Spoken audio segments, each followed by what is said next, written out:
Capricorn, hi! Welcome to Mr. Queen PH at ito ay isang astrology reading for you. Bago tayo magsimula, ipopromote ko lang ang Mr. Queen Power Bracelet. So para sa mga naghahanap ng Evil Eye Bracelets, available na po ang dalawang klase ng Evil Eye Bracelet sa ating shop. So meron tayong Selenite Evil Eye at Obsidian Evil Eye Bracelet. So parehas lang merong protection and cleansing properties. Ang kaibahan nga lang is ang selenite is nagre-recharge rin siya ng mga crystals and semi-precious stones na kasama niya. So pwedeng isuot nyo to alongside with other bracelets and i-recharge din niya yon.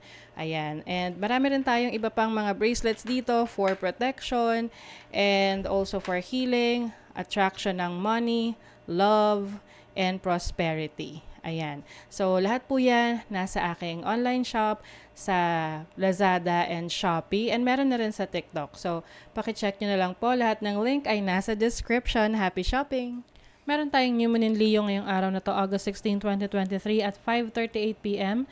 Philippine Standard Time. So for manifestation and new moon rituals, pwede nyo pang gawin yan hanggang bukas na madaling araw hanggang 3 a.m. So itong new moon in Leo is about the birth of creativity, expressing and healing your inner child, and boosting your self-confidence and your courage. Ang opportunity is to develop your inner strength, yung pagpapalakas ng iyong loob, no? Na sumubok ng mga bagong bagay at pagpapalakas ng loob mo na harapin yung mga challenges na mararanasan mo.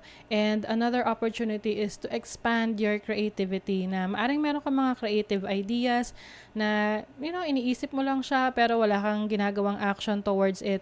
And this is the time for you to explore and discover your creativity, yung iba mo pang talents na hindi mo alam na meron ka pala nun or hindi mo alam na magiging interesado ka pala doon sa isang bagay na yan na kung saan mas magagamit mo yung creativity mo. And through that, you may also create something great for the community and also for yourself or for your family na magbibigay sa iyo ng fulfillment and satisfaction.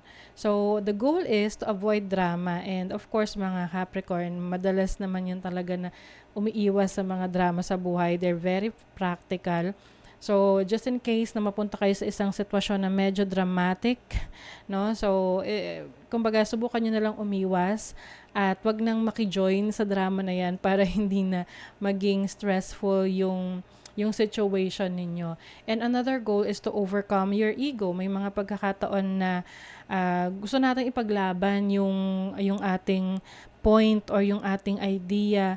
Kaya lang may mga taong nakakasalamuha tayo or nakakausap tayo na medyo makitid yung isip or hindi naiintindihan yung gusto nating iparating. So, that's a time na you have to choose your battles, na you ask yourself kung worth it ba itong pinaglalaban mo dito sa taong to.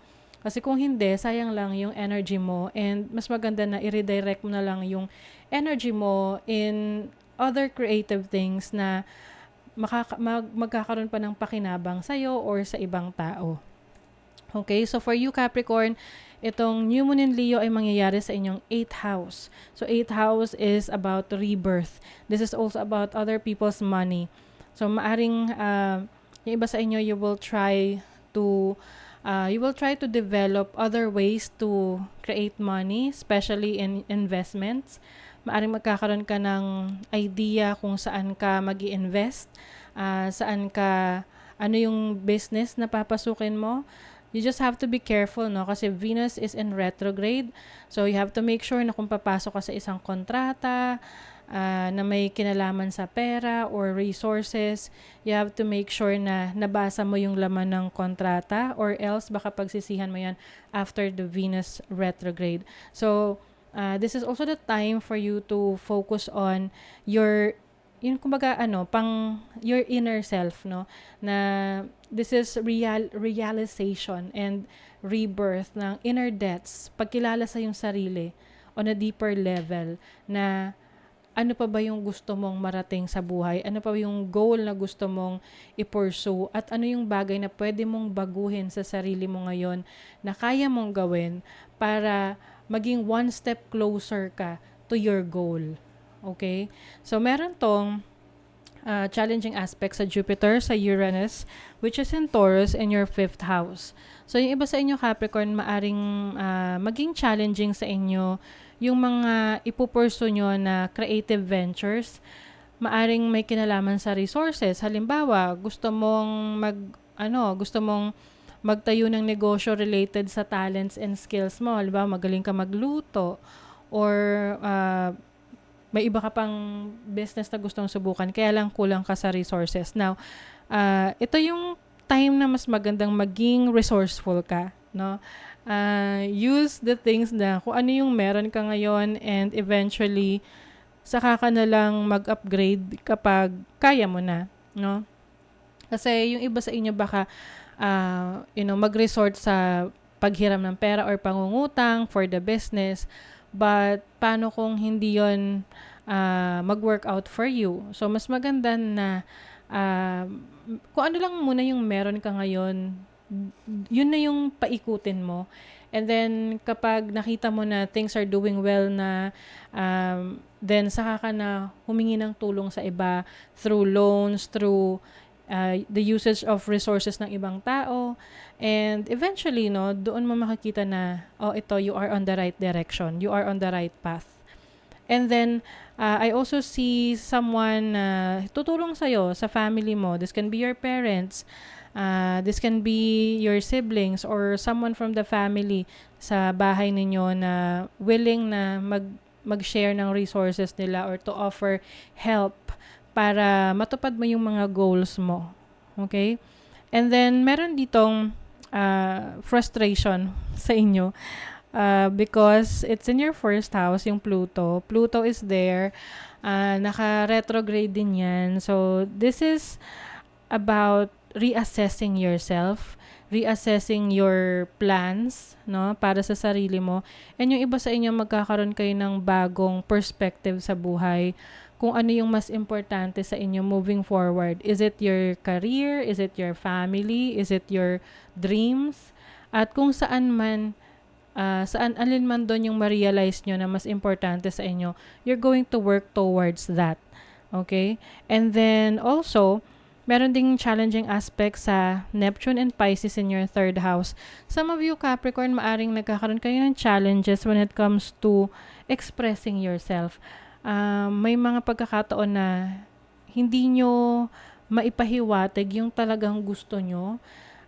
Maybe because there are some trauma or parang you are not able to choose the right words kapag meron kayong gustong sabihin. Na instead na medyo hindi ganun ka-offensive yung impact sa kausap mo, mas nagiging offensive siya because of the word that you have chosen na sabihin, 'di ba?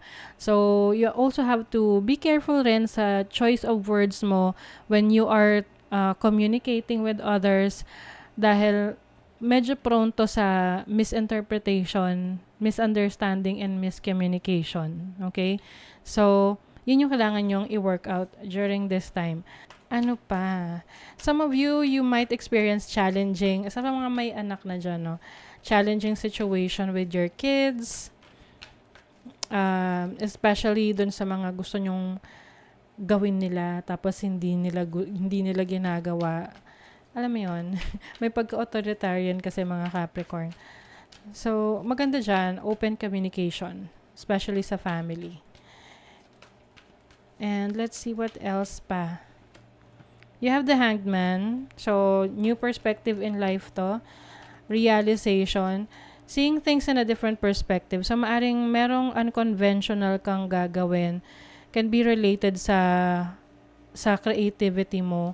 Ito yung tipong hindi pa naiisip ng iba. Maaring maiisip mo na gawin.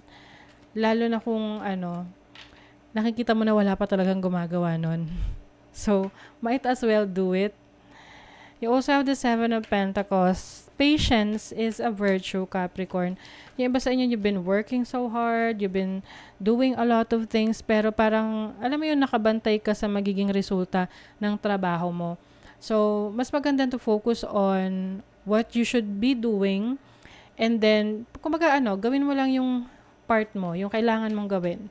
And then, the rest will follow. Ayan, tingnan mo, may 5 of Wands, maaring magkaroon ng conflict, no, with other people, especially doon sa mga hindi mo nakakausap ng maayos. Oo, some of you kasi umiiwas sa pakikipag-usap. So, kapag ganon, it may just create conflict or tension sa paligid mo. So, mas maganda na be more open and, express how you really feel. And of course, New Moon in Leo is your time to shine. Time to shine. And then, confidence is your key to success. So, yung pagiging confident mo sa ginagawa mo, sa sarili mo, ito ay magdadala sa'yo ng tagumpay, no? Importante, naniniwala ka sa kakayanan mo. Okay? So, that is your reading, Capricorn. Kung nagustuhan nyo ito, naka-resonate kayo, mag-comment kayo dyan, like, share, subscribe, para lagi kayong updated sa ating mga readings. Thank you so much, Capricorn. See you again.